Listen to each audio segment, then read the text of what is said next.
pemimpin perkantoran dan teman-teman yang saya cintai dan saya banggakan. Sebelum memasuki materinya, saya dan teman-teman saya akan memperkenalkan diri terlebih dahulu. Saya Marcella sebagai moderator, Leni sebagai materi 1, Sela sebagai materi 2, Ajahra sebagai materi 3, Raffi sebagai materi 4, Dimas sebagai materi 5, dan yang terakhir Farel sebagai materi 6. Sebelum itu saya akan menjelaskan apa itu rapat. Rapat merupakan istilah yang tidak asing lagi bagi masyarakat. Secara umum rapat ini suatu pertemuan yang melibatkan semua anggota organisasi untuk membahas suatu masalah. Namun menurut Nunung dan Ratu Evi, rapat adalah suatu alat komunikasi antara pimpinan kantor dengan stafnya. Rapat atau biasa juga disebut dengan istilah konferensi atau meeting juga memiliki ruang lingkup yang terdiri diantaranya ada unsur peninggalan rapat, jenis rapat, syarat peninggalan rapat, dan tipe peserta rapat. Selanjutnya materi pertama akan dibacakan oleh dijelaskan oleh materi 1 yaitu Leni. Baik, terima kasih kepada moderator atas kesempatannya. Saya sebagai pemateri 1 akan melanjutkan materi selanjutnya yaitu tentang unsur penyelenggaraan rapat. Di sini yang pertama ada masalah yang dirapatkan. Masalah yang dirapatkan itu merupakan suatu bahan masalah yang tidak dapat dipecahkan oleh beberapa orang. Tetapi kita juga membutuhkan pihak-pihak tertentu untuk membantu menyelesaikan masalah tersebut. Dengan diharapkannya ada sebuah solusi memecah masalah setelah rapat berlangsung. Yang kedua adalah pemimpin rapat. Pemimpin rapat merupakan orang yang bertanggung jawab, bijaksana, dan juga dapat mengambil sebuah keputusan terhadap suatu pelaksanaan rapat. Yang ketiga ada peserta rapat. Peserta rapat itu adalah semua pihak yang terkait yang berkepentingan dalam suatu rapat. Peserta rapat juga orang yang dapat berpartisipasi aktif dalam menyumbangkan ide-ide atau pendapatnya. Selanjutnya ada notulis. Notulis itu merupakan orang yang tugasnya menulis sebuah informasi atau poin-poin penting yang terjadi di dalam rapat. Nah, hasil dari notulis ini biasa disebut dengan notulen. Yang terakhir ada media pendukung rapat. Media pendukung rapat ini merupakan media pelengkap atau juga pendukung untuk berjalannya suatu rapat. Dengan adanya media tersebut, diharapkannya rapat dapat berjalan dengan efisien, efektif, dan juga tertib. Selanjutnya akan saya kembalikan lagi kepada moderator. Terima kasih. Terima kasih untuk materi pertama penjelasannya. Materi selanjutnya akan dijelaskan oleh materi ketiga. Sebelumnya terima kasih kepada moderator telah memberikan saya izin dan kesempatan untuk menjelaskan materi selanjutnya. Materi yang saya bahas selanjutnya yaitu ada jenis-jenis rapat. Jenis-jenis rapat yang pertama ada rapat berdasarkan tujuannya. Rapat berdasarkan tujuannya terdiri dari 3. Yang pertama yaitu rapat penjelasan. Rapat penjelasan adalah rapat yang dilaksanakan untuk memberikan penjelasan kepada peserta rapat. Peserta rapat dalam rapat yang dilaksanakan ini tidak hanya sebagai pendengar, tapi juga diperkenankan untuk memberikan pertanyaan kepada pemimpin rapat. Yang kedua ada rapat pemecah masalah. Rapat pemecah masalah adalah rapat yang dilaksanakan untuk memecahkan sebuah masalah yang terjadi di sebuah perusahaan. Biasanya rapat ini diharapkan untuk peserta rapat memberikan solusi dan masukan agar rapat yang dilaksanakan masalahnya akan selesai. Terus yang ketiga ada rapat perundingan. Rapat perundingan ini dilaksanakan untuk mencari jalan keluar antara kedua belah pihak yang berselisih. Biasanya rapat ini diharapkan untuk mencari pemecah masalah atau solusi yang seimbang agar tidak ada yang merugikan antara kedua belah pihak. Demikian materi yang dapat saya sampaikan. Saya kembalikan lagi kepada moderator. Terima kasih untuk materi ketiga. Materi selanjutnya akan dijelaskan oleh materi 4. Terima kasih kepada moderator. Di sini saya akan menjelaskan rapat berdasarkan jenis sifatnya. Yang pertama ada rapat terbuka atau open conference. Rapat terbuka adalah rapat yang dihadiri oleh semua anggota perusahaan. Biasanya rapat ini bersifat umum. tidak ada rahasia dan hasilnya dapat diketahui oleh semua pihak. Yang kedua ada rapat tertutup atau close conference. Rapat tertutup hanya bisa dihadiri oleh pihak tertentu. Biasanya rapat ini bersifat rahasia dan rapat ini dilaksanakan pada ruangan yang tertutup. Yang ketiga juga ada rapat resmi atau formal meeting.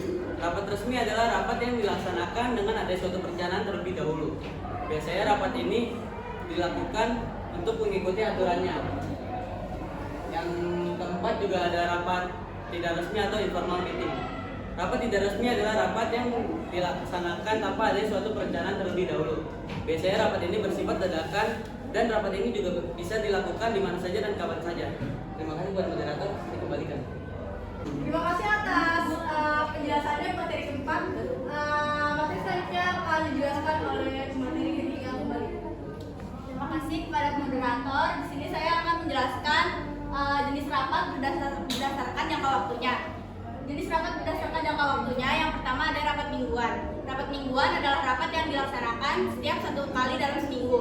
Rapat ini biasanya digunakan untuk membahas soal masalah yang bersifat rutin. Terus yang kedua ada rapat bulanan. Rapat bulanan adalah rapat yang dilaksanakan pada 1 kali dalam sebulan. Yang ketiga ada rapat semesteran. Rapat semesteran adalah rapat yang dilaksanakan setiap 1 kali dalam 6 bulan. Rapat ini biasanya dibahas untuk masalah-masalah yang terjadi dalam 6 bulan terakhir. Dan yang terakhir ada rapat tahunan. Rapat tahunan adalah rapat yang dilaksanakan setiap 1 kali dalam setahun. Rapat ini merupakan rapat besar yang biasanya dihadiri oleh banyak orang, termasuk semua anggota organisasi. Rapat ini digunakan untuk membahas sehingga bisa mengevaluasi dan merencanakan program-program dalam 1 tahun ke depan. Selanjutnya saya kembalikan untuk moderator. Terima kasih untuk materi ketiga atas penjelasannya. Materi selanjutnya akan dijelaskan oleh materi kelima. Terima kasih kepada moderator. Saya akan menjelaskan rapat berdasarkan frekuensi dan juga lembaga. Rapat berdasarkan frekuensi ada 2, yaitu rapat rutin dan juga rapat insidental. Rapat rutin adalah rapat yang sudah ditentukan waktu, tempat, dan juga para pesertanya. Rapat ini biasanya membahas tentang masalah-masalah yang terjadwal seperti seminggu atau sebulan terakhir. Yang kedua ada rapat insidental. Rapat insidental adalah rapat yang tidak terjadwal. Rapat ini biasanya membahas masalah-masalah yang mendadak atau penting sehingga harus diselesaikan secara bersama. Yang kedua ada rapat berdasarkan lembaga. Rapat berdasarkan lembaga ada 2, yaitu horizontal dan vertikal dan juga horizontal. Rapat vertikal adalah rapat yang dilakukan antara pimpinan dengan bawahan dalam rangka memberikan informasi atau peraturan pemimpin atau untuk mengambil keputusan. Yang kedua ada rapat horizontal. Rapat horizontal adalah rapat yang berlangsung antara pejabat atau pegawai setingkat. Biasanya rapat ini diselenggarakan karena adanya beberapa tujuan. Salah satunya yaitu untuk menciptakan koordinasi atau kerjasama yang baik antar unit organisasi. Terima kasih kepada moderator. Saya kembalikan. Terima kasih untuk materi kelima atas penjelasannya. Materi selanjutnya yaitu syarat penyelenggaraan rapat. Materi ini akan dijelaskan oleh materi kedua. Saya akan menjelaskan tentang syarat penyelenggaraan rapat. Pertama, suasana terbuka. Suasana terbuka berarti setiap peserta rapat siap untuk menerima informasi dari siapapun. Nah, untuk menjaga suasana ini, hindari sikap saling mencurigakan. Yang kedua, tidak ada monopoli. Dalam rapat, semua pihak terlibat dan mempunyai hak untuk mengajukan pendapat. Oleh karena itu, rapat yang baik adalah rapat yang demokratis. Yang ketiga ada partisipasi aktif dari peserta rapat. Rapat yang baik akan terwujud apabila peserta rapat ini aktif dalam segala kegiatan rapat. Yang keempat ada bimbingan dan pengawasan dari pimpinan. Rapat yang baik harus terarah karena ada bimbingan dari pengawasan dari pimpinan rapat. Yang kelima ada perdebatan berdasarkan